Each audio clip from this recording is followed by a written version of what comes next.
One, boom! What's up, everyone? Welcome to Simulation.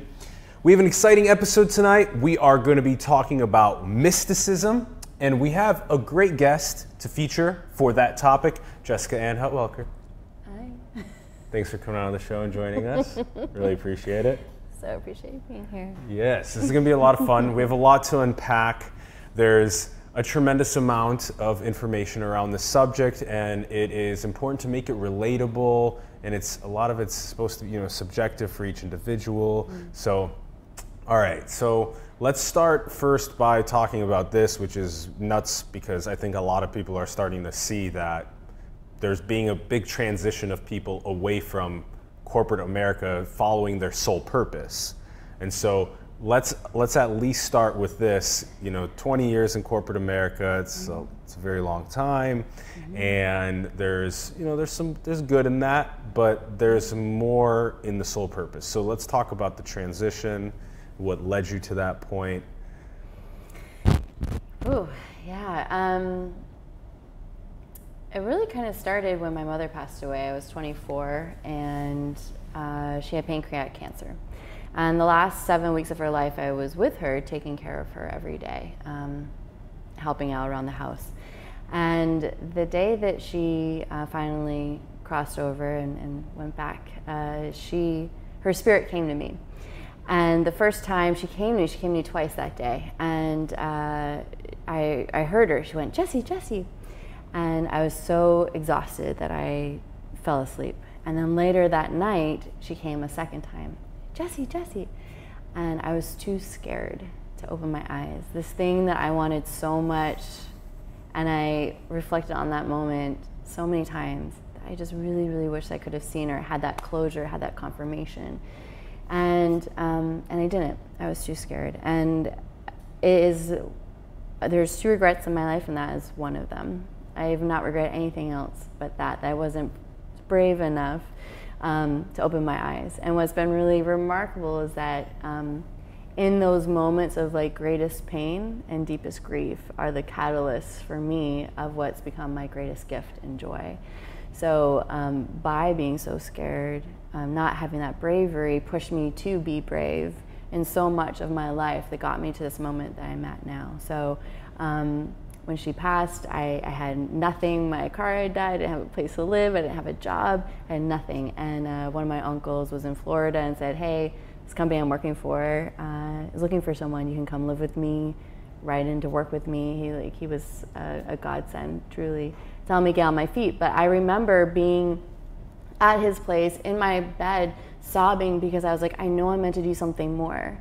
And I remember praying at the time to God, being like, please just tell me why I'm here, what I'm meant to be doing, so I can spend my life doing it instead of spending my life trying to find it. And I really didn't get that answer until a couple of months ago. So it was, 12 years. So there's a lot of steps. I can be pretty in depth with the whole story, but that's. It really started all along. I felt it, we get those moments where you just feel so, there's that friction in us, I'm doing this thing that I'm told I should be doing, and I should be happy. And I remember there was a point where I was really dissatisfied in my job, and my father's like, you get to travel wherever you want, you're getting paid really, really well, you've got great benefits, which is so important for our parents, to have good benefits and all that. And I love my dad so much for that. And I was like, but I'm not happy. I'm not fulfilled. And it just gets worse. It doesn't get easier. It just, for me at least, it got, very, very uncomfortable, very painful. And what really, really changed the game, there were 2 things. So when my mother passed, she had a baby that was 1.5, my little brother, Griffin, half brother. And I was going through corporate America, living my life, traveling around, really focused on throwing my passion into a vehicle that was not the vehicle I was meant to be in. So it's like, here's a Fiat. I'm going to try to soup it up as best I can, throw in all these extra, bells and whistles to feel passionate about it, but that wasn't the vehicle. And so Griffin, he was 13, fast forward, And I was in California, I was on a sales call, and I got the call that he had been in an accident and he actually passed away. And it bedrocked our whole family. It was just a crater, like bomb, you know, it's like already we've barely gone through my mother passing away, and then to have our beloved Griffin gone too was just so painful. And so her passing and then Griffin's really were bookends into this chapter of my life and this seeking thing. And then it really woke me up and shifted my whole life. And I was like, why am I in a job that is not fulfilling for me, that I'm not passionate about, that isn't why I'm here? And at the expense of not doing what I'm doing, I missed out on spending time with my little brother and my family. I chose that, I own that, I chose that, and I missed out. So talk about fear of missing out. It's like fear of not living why we're here, and that again, in those deep pain and grief, you know, leads to our greatest joy. So I really had to, dig in deep. And there was this one night on the anniversary. Today is my mother's birthday, by the way, so I'm just so honored to be kind of just really honoring her. But January 31st is the day that she passed. And a year ago, I tried a new technique because I had a really challenging relationship with her growing up. And I was like, you know what? She did the best she could, and if she could have done it differently, she would have, from advice from a really beautiful woman. And in the middle of the night, I woke up and I felt all this information coming through me, and I grabbed a notebook and a pen. I just started writing, and just all these things poured through me. And I'm a writer, but I'm not an imaginative writer. And there's just all these different perspectives of things that have happened in the world and everything like that. And that started this whole journey. And I woke up that morning, I was like, I think I'm going to be done with my career at the end of this month. And I'm like, this is the only career I've ever known. But I knew that there was something here, and I just started channeling, and I did. At the end of the month, I said goodbye to that career. I totally changed my life so much, and shocked this industry that was very, very well known in, that I had really built beautiful connections to, and I have a lot of love for them. But I was on this mission, and I was like, if I am here for something greater, I'm going to do it. There's two things there that really stick out for, I think, a lot of people. There is a lot of psychological distress that people go through in their lives, some sort of traumas that occur to them. Mother, father passing, brother, sister passing, some sort of a divorce or a relocation or something massive in their lives shifts. Mom, little brother. Those are two big ones for you. Yeah. And then there's also this sort of pressure that we get from the social and political and economic machinery of civilization that pushes people in many ways against their sole purpose and vectors them into positions of serving a mission that they don't subscribe to because they need to get a paycheck to pay for their roof and their food and their living. So those are kind of the two things that really stick out. I'm curious how many people have had a similar sort of transition. And I wonder how we can get people to potentially understand their soul, their divine purpose here on earth prior to a insanely catastrophic sort of realization that they, in time, you know, some people it comes at certain times and that's fine, but there's just something about that transition that you're describing right now that so many other people either go through or are going to go through. Yeah, and we've spoken about that before. When, you know, your soul has a purpose and it's going to do it. So there is going to be this push-pull, and things are going to start showing up in your life that might seem cataclysmic or devastating to you, but it's more about in my opinion, it's your soul is trying to redirect course to get you to being why you're here and living that life. So the people are like, oh my God, I just got fired from a job. Oh my God, I just lost that big promotion. Oh my God, this relationship ended. Oh my God, my car died. You know, like all these things that like we take on as we're like nuisances or inconveniences or something much, much more devastating in our life. if we were to shift the kaleidoscope and maybe look at it through a different lens, that maybe this is actually our soul redirecting course for us, because we're here and we're going like this. And whether we like it or not, our soul, like it wants to honor that. You know, this is why we're here. We forget. That's one of the conditions of coming to this earth, is we forget who we are. We forget our soul. We forget what we're connected to. We forget that we're connected, you know, that we have these soul families and all these beautiful, beautiful things. That, you know, there are people like Marianne Williamson and like all these incredible people that are in touch and in tune and tapped in, and from a young age or an older age, we'll have these moments of activation. Really, it's activating. I used to think it's an awakening, but it's more like we're being activated, and we like remember, like, oh, or we're at least remembering enough to move and shift and change. And so that's really what's happened for me the last 4 or 5 months. So activations can sometimes never happen. You can go from 0 to 80 and be off your soul purpose the entire time. I do not believe that you will leave this plane of existence on Earth without having accomplished what you came here to do. So when you're passing away when you're 80, and then you feel all of the regret around not doing that thing at 20 or at 40 or at 60 or whatever, that sort of feeling, those could have been those soul purposes. So you would have at least had the feeling by the time you're passing that those things came up. And maybe your soul purpose of that life was to show what it's like to not live your purpose. Correct. Okay, so in that way you're an example for potentially your family, right, or for other people around you, yeah. Okay, so you started tapping into this, so let's continue talking about it now. The last couple of months for you, you started talking about the soul families, our purpose here on Earth.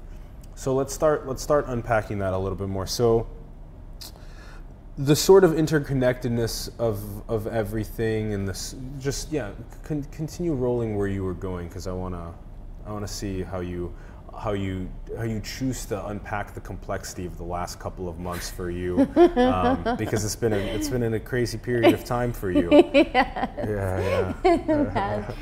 It has, and I'm actually like the happiest and most joyful I've been in my life, and I'm so grateful for everyone that's come into it. But what it really took everybody is millions of leaps of faith, over and over again. And it really started to rewind the clock just a little bit. There was this day where I was like, I felt like I was so not in control of my happiness, even though we are, right? Everything that we have, that we create, is our creation. But I just felt so out of control. I felt like my happiness was tied to my job, was tied to my boss, was tied to my clients, was tied to all these other people, but not my own. And so I really wanted to shake myself up enough to realize that I'm actually in the driver's seat in a way that I am in control of my happiness and my destiny. And so I decided to go skydiving. I was like, what is the craziest thing I can do to really illuminate it for me? And I figured that if I could jump out of a plane at 13,000 feet and land, that I could do anything. And so I decided one morning I was going to do it. I didn't tell anybody, because what happens when you tell people something crazy? They try to talk you out of it, right? And so I went, and I had to wait a few hours before I could board the plane, and I could have backed out at any time. But I was jumping with Bill, who had been jumping for 35 years. So I was like, okay, like if there's anyone I want on my back, it's Bill. And so we're at the edge of the plane, the door is open, we're at 13,000 feet. It's my turn to jump. And he cannot push me out of the plane. I have to choose to take the leap. And so I'm at the edge of the plane. This is like the sliding door moments, you know, where your whole life will go in two different directions. And so I'm at the edge of the plane, sky is in front of me, and I was like, am I going to chicken out and sit back and keep living my life the way I have been? Or am I going to take the leap? And even though I don't know what's on the other side, it has to be better than this. And so I leapt. And it was the most peaceful thing that I've done in my life. And when I landed and very gracefully stepped out of my gear, I realized that the single most important lesson I've learned in my life is that the fear of doing it was greater than actually doing it. And I've shared that story with thousands and thousands of people since then, but I kept expanding and going outside my comfort zone, because that's where everything is that we want, is outside of our comfort zone. It was about willing to be brave to take those leaps again and again and again. And so where I am right now is a reflection of a million of leaps of faith that I've taken. So 4 months ago, I was in Mexico at a retreat. On the way to the 4 months ago Mexico retreat, as you were speaking about fear and taking leaps of faith, and going to what's on the other side, that in my very, interestingly mathematical, scientific sort of understanding of things, it just looked like to me this funny graph over time that fear, here's your decision that you're making, fear raises, panic even, it's that high. And then as soon as you do it, it's way down here. There's like no fear. It's only like enjoyment over time. And then by the time you get to like accomplishing that task, you realize that all of the wisdom you gained from doing that was so worth it. So I'm just really happy that that example is one of the most profound in your life. I personally felt a very similar way on skydiving and just overall in general on a lot of the activities, this upcoming TEDx talk, and just in general, like hosting events in front of hundreds, thousands even of people, that eventually you just do it because you know that what's on the other side is bliss, it's meaning, it's responsibility, it makes you feel incredible. And not doing it is not as living life to its fullest. Well, and you're built, yes, all of that, and I'm so excited for you and everything you've accomplished and will. It's such an honor to be in your life, to experience that. But it's like, I feel like the bravery is a muscle, really. It's like you're working out. You're testing your inner strength, your ability to go beyond. And so then what would have seemed like a skydive is really just hopping off a chair, because we keep growing and growing and expanding. So for me to be like, you've been like, let's do this live, and I'm like, but I've done enough leaps that I'm like, okay, let's do it. There was a leap of faith. I love it. That's a good quick point, in this show right there, is just take that leap. Transcend the fear and get to what's on the other side, because it will drive you to feeling incredible. So, Mexico, 4 months ago. Continue. Almost. Okay. So that brings up a really great point, is that something that I did channel. It was like, if you had any idea what was on the other side of your fear, if you had any idea what was waiting for you, you would drop everything and run as hard as you can toward it. Everything is on the other side of your fear. And that was a message that came very clearly through in my writing, and so I want to just grab that. Okay, fine. If you're gonna say that, then the question for me then becomes, how do you inspire more people to get to what's on the other side of their fear? That would be my essence. That would be something that I would care about a lot to try and help people with. Well, it's like, what will it cost you if you do it, and what will it cost you if you don't do it? There you go. That's a good way to put it. And then for most people, if you at least write out the pros and cons, what will it cost you if you don't do it versus if you do it? Don't do it. You're like, safety, comfort, I'm assured, I'm certainty, and then on the fear, it's like uncertainty, unsafe, not safe.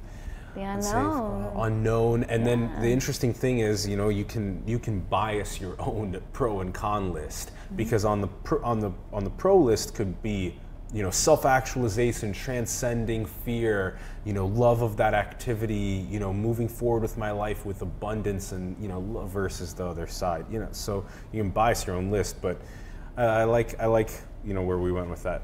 Can we close that out and go on to Okay, all right. That was good. That was a good one. That was really good. All right. So rewind to May, and I was in Mexico, and I had I made a huge decision in my life where I decided to choose myself over being in a relationship with someone that wasn't bringing out my best and highest purpose and joy. And it was again, it's one of those sliding door moments where you kind of, I made the decision, and I was like, there's no going back. Like I love the no going back. So it's like, just keep on moving. Yep. You know, and it's not to say like, it's not about him, it's about me choosing. Like, I reached a point, again, as us being creators of our lives, I was so pushed over the edge that I was like, how the F is this my life? Like, if I'm a creator, this is the life I've created? I'm like, tap out, I'm done, scrap this, I'm doing it all over, I'm going to do it differently. And what was really amazing is that I didn't know this, but I was like kind of building these little dominoes. Like, I had this whole beautiful design, and then it was just having to hit that first domino over, which was choosing myself. And when I did that, boom, then like the universe was like, yeah, let's go for a ride, and they took me. So again, there was a moment of fear, Yeah. again, of being maybe alone, or that maybe that this is the right choice for me, to be in this position. Maybe I'm making the wrong choice by going off. But like you said, it was that first domino, and I really love that, connecting that to the first part of what we were talking about, because you did make a choice, and it did end up, you know, being something that took you on this amazing ride. I was just really enjoying playing that out. I know. It's great to play it out. Okay, so. But, you know, and this actually brings up a good point for me. I think for a lot of women, you know, we're intuitive. Everyone's intuitive, okay? It's just that women tend to have a deeper sense of intuition, mother's intuition, whatever you want to call it. But we've been taught to really kind of shut that down. Like, you know, I'm feeling this way. No, it's not this. It's da-da-da-da. And you're like, okay. And if someone speaks with enough authority, at least for me, if someone speaks with enough authority and confidence, chances are they're going to override my inner compass, because I was still cultivating it. So when I was in that relationship, he was telling me these things that felt like absolute truths for him. And even though I didn't feel it, I was like, well, maybe he knows better. Maybe I just don't have all the pieces yet. Maybe I just need to, you know, work it out a little bit more. But what it really, really was like, that was his truth, and that is totally fine. And that is not my truth. This is my truth, and that's totally fine too. So there's something really, really interesting about, I really encourage women that, like, if you tap in and tune in, you're like, this doesn't feel right to me. It actually doesn't feel right, and you should, you know, make the change of whatever it is in your life. It's either a fuck yeah or a hell no. Exactly. Fuck yeah or hell no. So like yes. Oh yeah, there was a F there.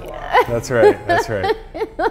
And that's also interesting, because it's binary in that sense. Is intuition really binary, or is there some gray area in intuition as well? I guess it comes down to what you're going to choose to believe. And so for me, with my intuition, a lot of times I would trust it, and then there were a lot of times I'd question everything. And it really came down to this moment about a month ago where I was like, okay, am I going to second guess and question and doubt everything that comes in, or am I going to just choose to decide that what comes through is my truth, and that's okay, and run with it? And that was another big defining thing for me, because once I did that, then things started really, really moving very quickly. So what were the dominoes then? The dominoes were being in Mexico, being introduced to a sacred plant medicine called San Pedro, and being told it's a heart opener, and I remember experiencing it, and I was just so blissed out, and it was so heart opening. And then I was like, man, I'd so love to go to Ecuador for a month, and where this girlfriend of mine had been, and experience this with her shaman. And then literally 2 days later, my boss called me and was like, you know, your job is no longer there. You know, my position had been taken away, my role. And there was like a little bit of my ego that was upset, and then like the 99% of me was like, yes, the universe has like heard me, like it's been calling me. So I booked a one-way ticket to Ecuador and put everything in storage, and went down there and really immersed myself in that really beautiful plant medicine. And again, like those leaps of faith that, you know, just even synchronicities are just abound, they're everywhere. And I manifested everything. I manifested meeting you. I manifested being here right now. And so much of it came from trusting myself, being willing to go to the deepest depths that I could, healing so much. I was working with multiple modalities at the same time in Ecuador, which was just, one on its own would have been amazing, but the multiple ones I did together were rocket fuel. And it just, I remember who I am. I remember where I'm from. I remember why I'm here, what my purpose is. I reconnect, like really, really activated my gift. I reunited with my mother and my brother. Like I was able to channel them.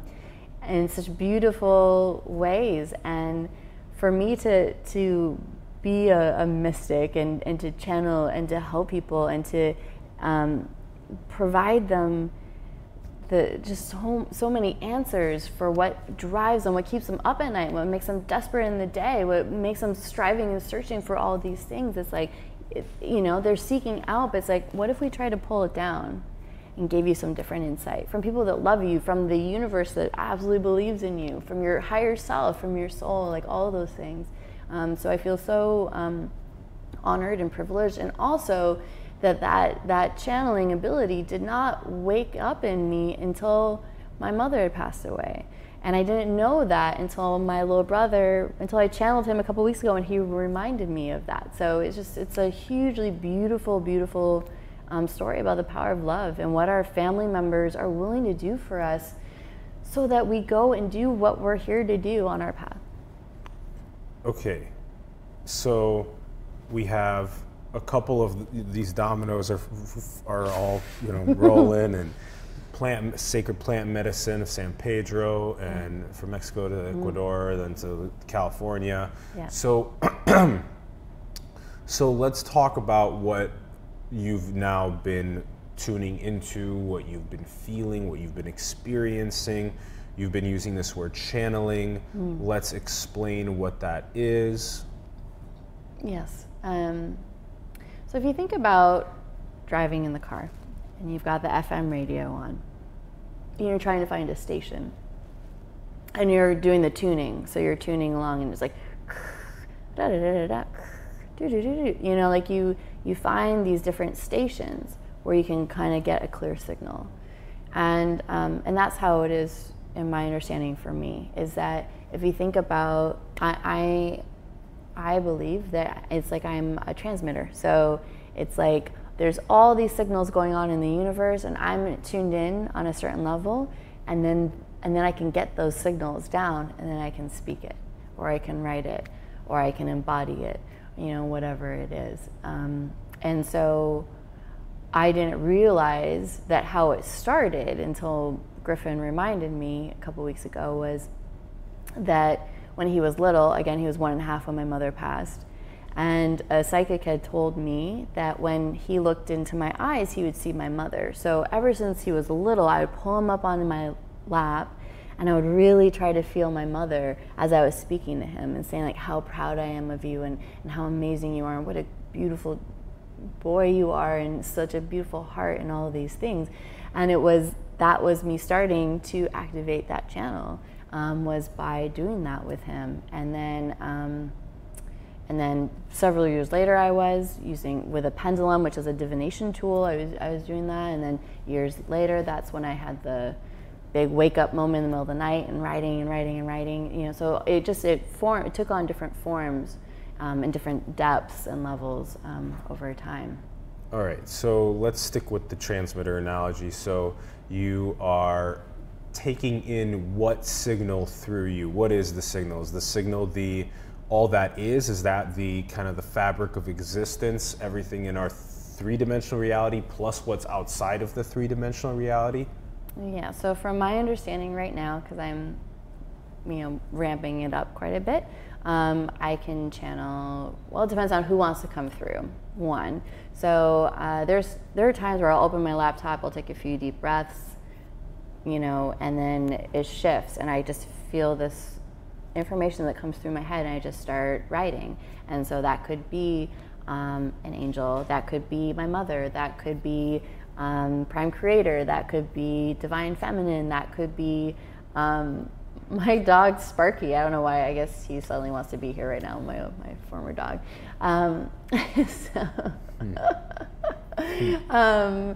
You know, but what I love to be able to offer to people is that I'm like, so what is your intention? What is your question? And they'll share with me what they're going through right now. And then if it's a loved one, they can still be alive and their spirit could come through. Like your mother could come through with something that she wants to share.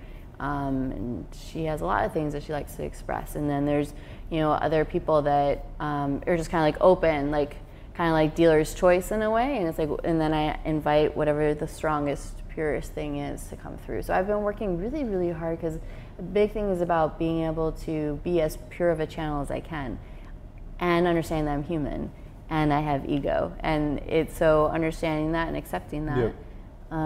To let it through, because it can get a little distorted if we're not careful. So there's a couple things there. Maybe one of the first things is that there's all of this different sort of signal that exists out there. You mentioned there's a divine feminine, there is a source, there are these different sort of things, different spirits of people of the past.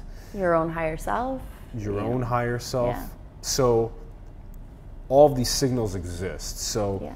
a process of maybe slowing down, closing your eyes, taking a deep breath, feeling your body, feeling your heart, and then maybe trying to feel what exists outside of that, and then try and feel what exists in the fabric of existence, and then taking that feeling in through you. Is that about right? Yes, and I think another part is inviting it, is being open to it. There were several years ago where I was channeling, but it was gibberish, and I was really scared. I thought that I was bringing in a message from some place that was trying to get through, and it's like really dark and stuff. And then I'm like, oh my God, I'm speaking this thing, and now it exists on this earth plane. Like, I felt very, very scared of it.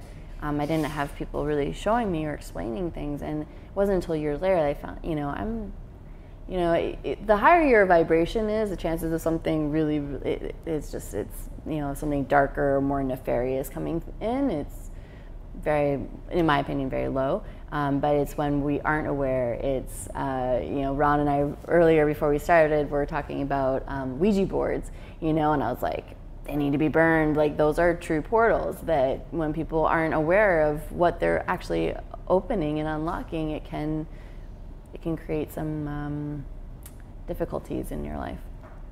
So why don't you maybe tap into this sort of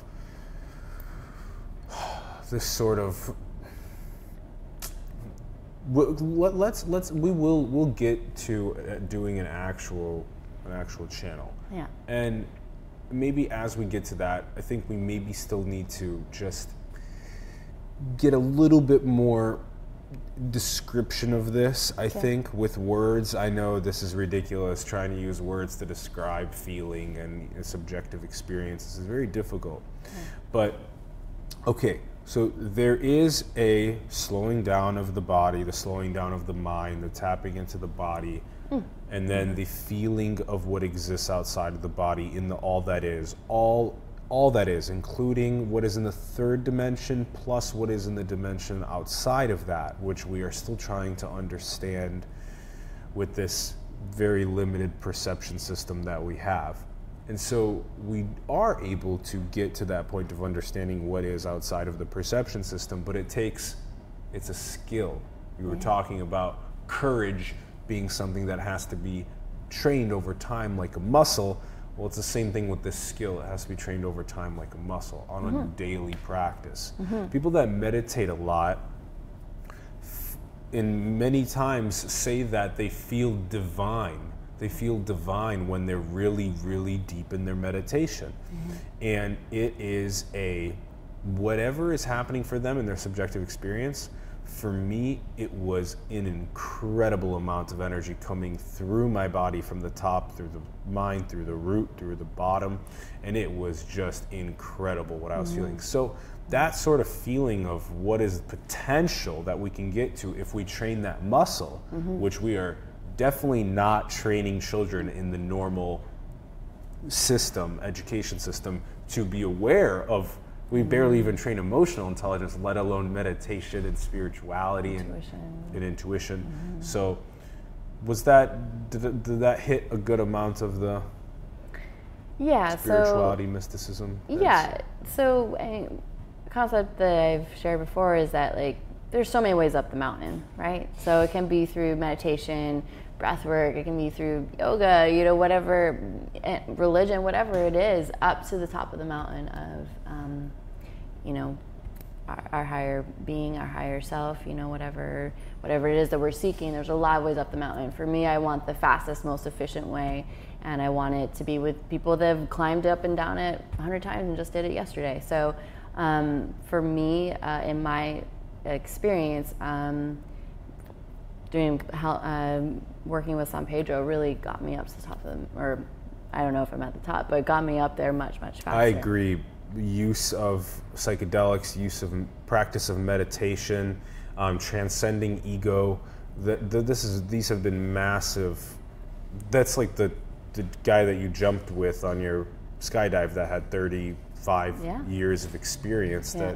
That's if this is the whole, surround yourself with people that are smarter than you, that are wiser than you, that are more successful, that are more self-actualized than you, and just keep surrounding yourself with them and keep learning from them and keep building yourself around them, and all of a sudden you'll realize that you are actually accelerating your climb up the mountain much faster. Okay, all right. I think that was decent. I think maybe one more thing to talk about before we get into the channel, though, is what exists outside of the three-dimensional reality. Sure, you know, you may, you know, meditate or have a psychedelic experience or whatever it may be, that definitely transcends a three-dimensional reality of like, oh, look, here's a glass and a cup, and like, here's paper money to go buy food that I spent my time to go earn. So, okay, yeah, that seems a little bit more, you know, mundane in comparison to feeling like a divine deity because you're meditating. So what exists outside of the three-dimensional reality that you've tapped into? You've talked about the divine feminine. You've also mentioned to me before the rainbow realm and rainbow children, rainbow kids. Yeah. You know, what? Yeah, teach us about this. What are these places? What are these things? What are these entities? What are soul contracts? What are soul families? Get us into that as well. How much time do we have? We can talk forever, right? Is there like a time cap on Well, let's just start us off with some like cliff notes on those couple subjects. Yeah. Okay. So there's something called starseeds. So there are those of us that our souls are not actually from here. You know, there are people that are human through and through, and then there's some who had souls that came from other places. People have heard of the Pleiades, so actually like constellations, different planets, different galaxies, Sirius, Arcturians, lots of different places like that. In terms of how do I know? Basically, it's like if you feel like you don't fit in, like if you're like, I feel like I was adopted, I feel like I don't belong in this group of people, like you really, really feel like an outsider, there is a very high chance that that's because you're a visitor, you're a light worker, so you're someone that's come in from another dimension, another place and time to help us on Earth, because it's so important that we ascend on this planet, that we make it through duality, and we make it through this big shift from patriarchy back to kind of a union of divine masculine and feminine on the planet.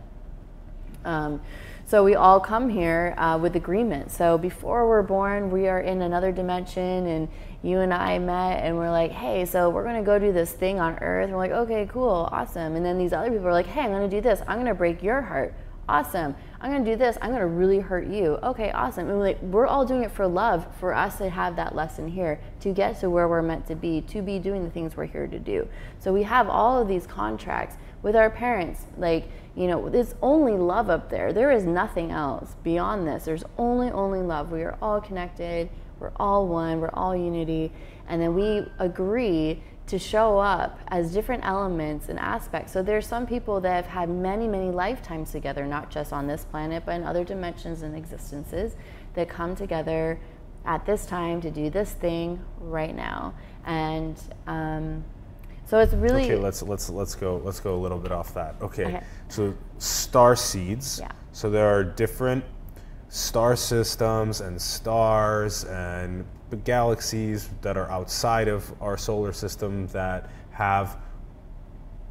Are these physical beings in the three-dimensional? No, these are not. They're outside of the 3D. Okay. So let's take an example. So there is something outside of the three-dimensional reality in another galaxy, and far away. And then that there is an agreement between the souls, the spirits of what is in that area, and they see Earth in the Milky Way galaxy.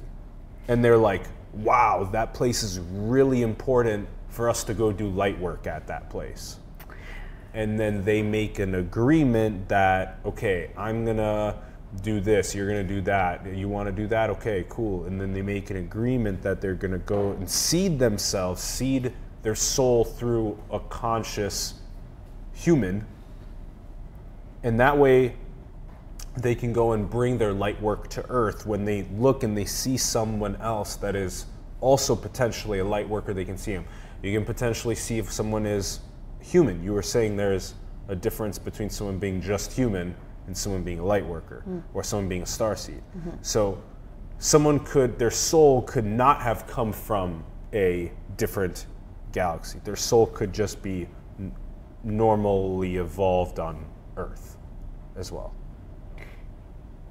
Yes, there's a few distinctions I want to make. And one, again, I am not an authority. This is just my understanding of it, okay? So I'm not preaching, this is my understanding. So all of us have souls, and we all have soul families. So we are all part of a soul family.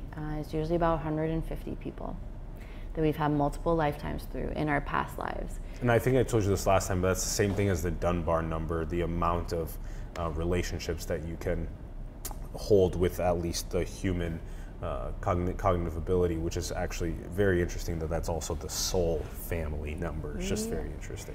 Yeah, so there's people you're gonna come in contact with and be like, oh my God, I feel like I know you.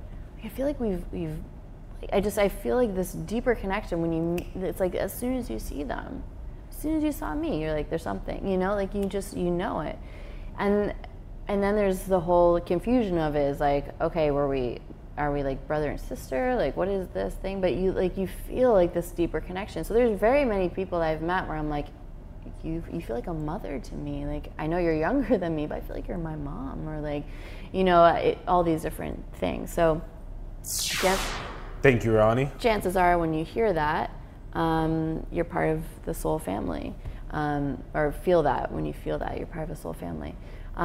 So I don't know enough about all the realms. I'm still learning, but my understanding is that there are souls, because beings from other planets aren't really allowed to descend here onto this earth. So instead they send the souls of those beings through into our human bodies to go and do this. But because if there was a physical manifestation of them on Earth, we would be like, whoa, what the hell? Yeah, and it's like so trying to keep the balance of like free will and free choice, you know? And again, we show up forgetting who we are. So that's one of the conditions of being born on this earth, is that we forget where we're actually from. So we go through a process of remembering where we came from. Yeah, and activation and, you know, all that stuff, and all the things lead up to it. And there's some people who might not ever wake up. So you and I may have had a contract, but let's say you were like on a totally different thing. I didn't do everything I was meant to do. That's okay, because you know what? There's going to be two other people that are going to step in and do the things that we needed to accomplish together. So there's really like this sense of like, there's no way of getting it wrong. It is impossible to fail. Everything is happening the way it's supposed to be happening, moment to moment. There's no way for you to fail, and that's something that I challenge from Prime Creator. That it's like crucial to be at bliss and at peace in every single moment. Yeah, and to follow in trust, right? And to trust. And something that I challenge from Prime Creator was like, you think that you can fail. Like, you feel like you're a failure, and that is a fallacy. There's no way that you can fail. You will never fail. And even if you're at the end of your life, you feel like, I did not live my life's mission. This is the devil. You definitely will not I don't fail. believe you. You will not fail, because we have so many contingencies in place to make sure that everything that needs to happen will still happen. Yeah, always. Keep turning the other cheek. Yeah. So let's unpack what Ron's like pushing a little bit here. The idea that, you know, everything's happening the way it's supposed to be happening, moment to moment, bliss, peace. You know, this was, you know, coming into my mind as well a little bit too.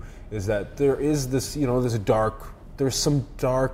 feel this sort of darkness in many ways we see a lot of suffering, and we're like, those 1.1 million refugees, Rohingyans, that have been kicked out of Myanmar into Bangladesh.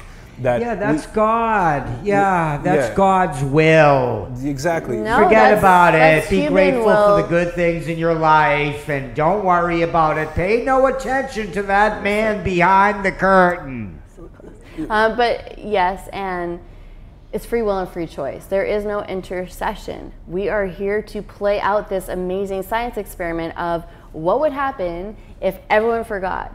Everyone else in the universe knows that we're all connected, we're all unity consciousness, and most of them are copacetic. Yes, there are still some beings that are like, yeah, screw you, I'm gonna go and do this other thing. There are those light and dark, like it has to exist. This is a planet of duality. That is why Earth is so important. One, for the success and benevolence of the universe as a whole, but two, also for our own soul's journey. So a lot of souls will come here knowing that this is a very, very tough path that they're going to walk, because I've forgotten who I am, I have free will and free choice, and I live in duality, and I'm dealing with light and dark, black and white, extremes and nuances, and I'm constantly having to choose what am I going to choose? Am I going to choose the higher or lower level of who I actually am? Yeah, that was a pretty good breakdown right there. I like that breakdown. Okay, so that is taking into a consideration something like the 1.1 million of them that are currently in the refugee camps in Bangladesh are there because there is a sort of awakening lesson that Earth is going through by understanding these refugee crises, the fight for power, the fight for money, the fight for wealth and for land and for territory, all these different things. Fighting in religion. This is all some sort of a lesson for us to better understand. But hold on, there's a little bit more here. You were also unpacking the kind of like, okay, this is a tough soul path on Earth that you go and you make a decision of, okay, I'm going to let my soul be born onto Earth. I know it's going to be tough. You're living in duality, you're living in light and dark, you're living in forgetting where you came from and having to remember that, and you're living in doing light work on the planet. Okay, so I like that. That was an interesting breakdown. Okay, let's. This is hot right now. Like, this is feeling really hot. Like, this subject. You know, this is a really good one. I'm liking it. I know you like it spicy. Yeah, I do like Ron's it. like, I do like there's it not enough spicy. spice in here. I'm gonna throw some peppers on there. Yeah, Ron threw some more spice. This is good spice. Ron. It is. It's really hot. The level is pretty hot in here. I like it. Okay, so let's go through this example now. So there is all that is. Yeah. And it's happening right now. And if we slow down enough, we can feel whatever comes in, whatever comes up. You can hone that attention or that focus. You can hone it into something, but you can also let whatever come in. And so what would so if you choose to hone focus, you can focus on my actualization, my love, the love that exists everywhere, etc. You can focus on what you can also, or a singular spirit, and let that spirit come through. So you can let anything come up. So what do you feel right now? Do you feel like wanting to do a focus, or do you feel like wanting to do a whatever? This is so challenging for me. So two things came up for me actually as we've been speaking, and I need to check my pendulum for just a second.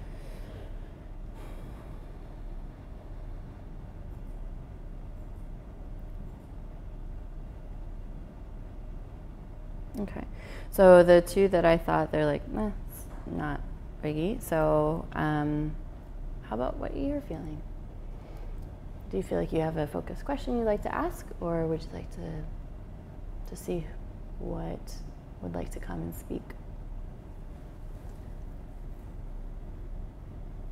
There's a decent amount of me that wants us to channel that hot subject, that spicy subject that we were just on.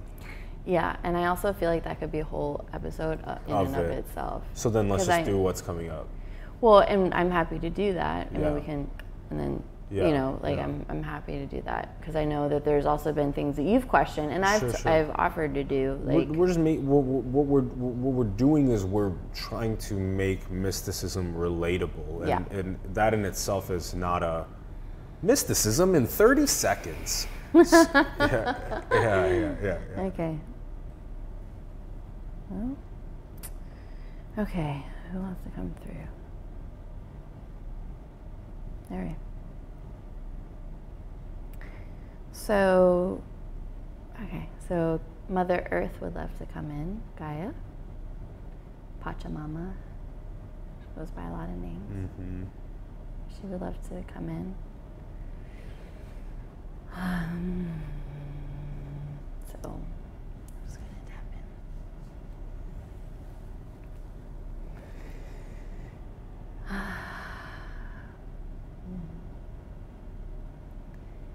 Thank you so much for bringing this to light and for being here. Thank you all for this moment for me to express my love for all of humanity on this planet.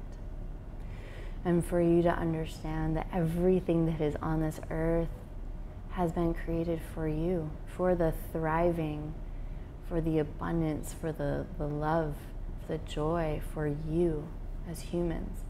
Every single thing on this planet can be used as a tool. It can be used to create horrible devices of destruction, of separation, of termination, of extraction, like all these different ways. And these tools can also be created into things that bring joy, abundance, prosperity, healing, guidance, aid, support, generosity, and the development and the benefit and the progression of humanity. This is one of the most important things about being on this earth. As you mentioned, duality, so too are all of these tools. They are up to you of how you choose to use them. A knife can be used to cut up fruit and vegetables and can be used to inflict harm on somebody else. A candle can be used to illuminate new ideas, pages, papers, whatever it is that you need to see that guides you along the way, and it can set a dwelling on fire. So it's so important to understand that this is part of the thing of the free will and free choice. What is for the highest good? And for you to understand, I am so tired, and all I know how to do is to give. And Jessica Ann has channeled me before where all I know what to do is to give. All I know what to do is to give. You need wood to make furniture, to build homes, take it.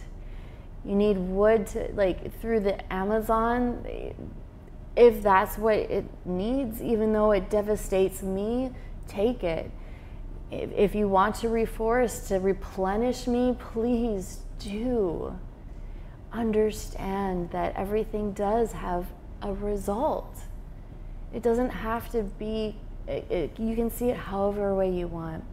But as Jessica Ann has realized, as she looks around on this planet, there is not a single thing that has been created outside of me. Nothing has been created outside of me. And even with food, I know that so many of you deeply feel that you need the nourishment of organic, raw food that are full of the vitamins and benefits. And yes, I want all of that for you, for those who do not have that access. If you can understand that even in the most processed foods, still underneath all of that process, the chemicals, the ingredients still came from me. So if you can understand that there is love in everything that you touch, that you feel, that you ingest, that you give, that you create, that you build, there is love at the heart of all of it. It becomes your tool and what you choose to create with that. But everything in its essence is love. And so to understand that everything has chosen to give its life to you for your thriving. Every animal, every plant, every speck of sand, every drop of water, every molecule, every breath of air, everything has been for your thriving. You are so loved. You are given everything to have a beautiful life.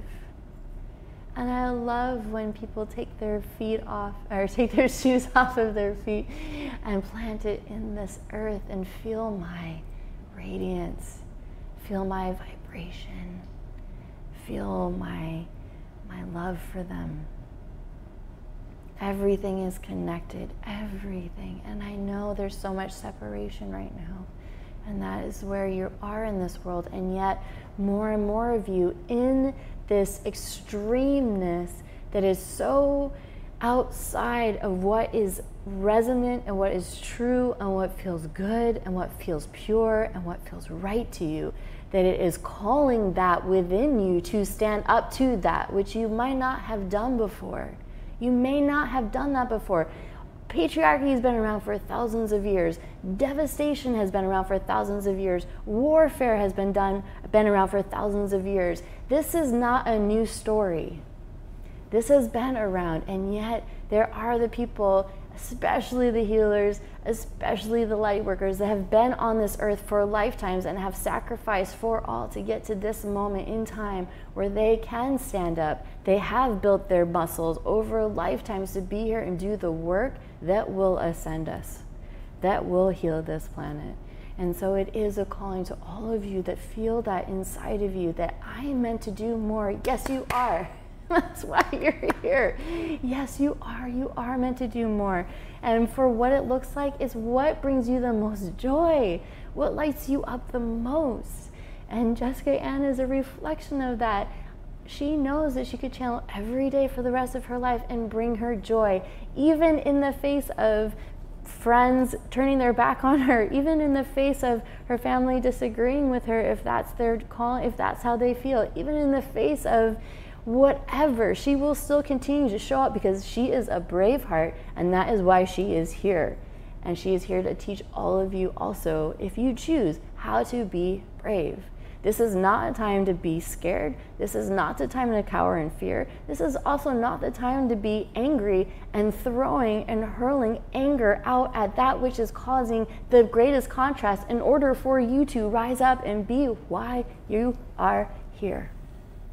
So have that grace, and maybe try on blessing that thing that you face, that opposition that you see, and you see it, and how can it be, how can it exist? It exists for you to wake up and be that thing so that it is no longer necessary. That is an option that you can try on. That does not have to be your truth. But know that I have been holding and sustaining and creating life for much, much longer than any of you have been here. And I have seen it. I have felt the blood, the tears, the agony, the suffering, the pain. I have absorbed all of that, all of it. And I yet continue to replenish and give anew, and give more birth and rebirth and cultivate. And when you work with me, it changes so much faster. Believe that you are here for a greater purpose. Believe that you matter. Believe that even if you're just a second in the expansion of time, that you can still be the brightest spark that that second has ever been in existence. This is not about having ego. You can still have ego and still choose to follow what is in your greatest heart and your greatest soul's desire. And you'll know it because you feel a yes. You feel at peace and yet also excited at the same time. It's like, it's just this feeling of I know I'm on the right track, and I know it's just feeling good. I'm getting closer. It's Marco Polo, like Jessica Ann and Alan have talked about before. It's the Marco Polo. You feel it, you know it, you're getting closer. Have faith in that. What do you have to lose? You can choose to sit back and you can choose to allow authority to control you and tell you how life is meant to be and how you're meant to show up and what you must believe in.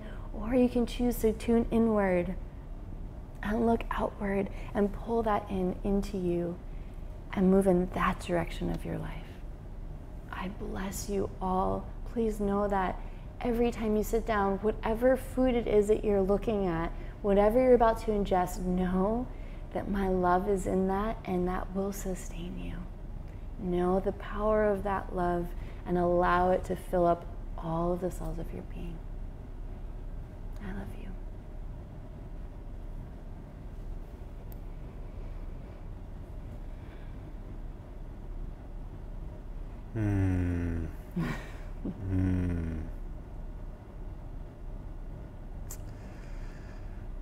Yes, yes, yes. That's good. That's good. Right from Earth, right from Gaia, from Pachamama. Yeah. Yeah. Been here longer than any of you. Been here through everything, and everything that is made on this earth with love is for your thriving. It's good stuff, Jess. That's good stuff. Thank you very much. Thank you very much for that. You're welcome. Thanks for introducing us to that, and there's going to be a lot more to unpack about being able to tap into things like earth energy, to tap into everything that is. Yeah. This has been such a pleasure unpacking mysticism. We have tons of we have simulation questions, but we'll get to those on a different episode. And there's more to channel, and there's more to talk about channeling, more to talk about mysticism, more to feel into this and into what this all means, why we're here, why are we here, and The ultimate question. and who am I, remembering who you are. Yeah, the ultimate question of why we're here. Yeah. I think the greatest gift that we can give another person, when I know your question, my favorite question you ask is, what's the most beautiful thing in the world? Well, why don't you answer that, and then we'll end. Yeah. Yeah. I honestly believe it's seeing the soul in another person. Yeah, that's good. Like, I see you. Yeah. Like, I see you. I don't think we've had that answer, Ron. That's a good one. Like, I see your soul, I see you. And that's what people want. They want to be feel seen. felt, seen, recognized, That they loved, matter. that they matter, Yeah. that there's community that cares about them. Yeah. Yeah. Thank you. Thank you. Co-creator. Yeah, what a pleasure. Yeah. Yeah, just there's so much still, and this is just the tip of the iceberg, and there's so much below that will be a lot of fun to continue unpacking and exploring together. I want to thank everyone for tuning in. We really appreciate it. As you know, give us a comment with your thoughts below. We'd love to hear from you. Join the community. We have a public Telegram. The link is in the bio as well. Join that. Let's keep the conversation rolling. Let's talk about this, unpack it in all of its nuance. Also, go create. You just watch this. Now there's things to go build. There's things to go manifesting your own soul purpose, your soul blueprint, whatever that may be. Write, draw, video, art, go make. Also, huge thanks to Ron for producing and directing. Much love to our man, Ron. Adding some spice. Adding some spice as well. Thank you, Jessica Ann, for coming on the show and joining us. Thank you. We'll see you guys soon. Peace.